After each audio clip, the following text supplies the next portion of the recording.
Hello viewers, কেমন আছো সবাই? আশা করি ভালো আছো। আজকে রান্না করব বরবটি দিয়ে চিংড়ি মাছ দিয়ে।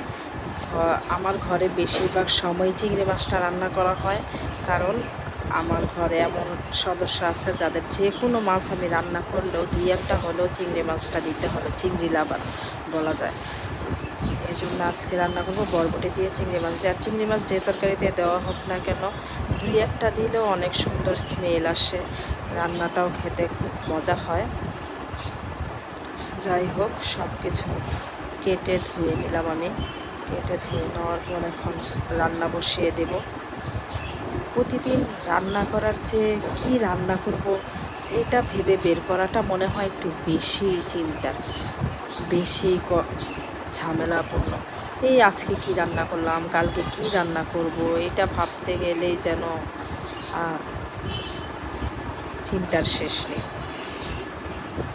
তার উপরে বড়রা খায় এক ধরনের, বাচ্চারা খায় আরেক ধরনের। বাচ্চারা তো সকল কিছু খেতেও চায় না, সব মিলিয়ে ঝিলিয়ে রান্না করতে হয়।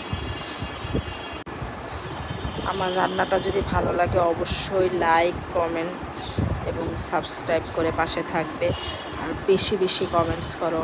বেশি বেশি কমেন্টস না করলে আমি বুঝবো কীভাবে আমার ভিডিওগুলো কে কে পছন্দ করতেছো, কে কে দেখতেছো।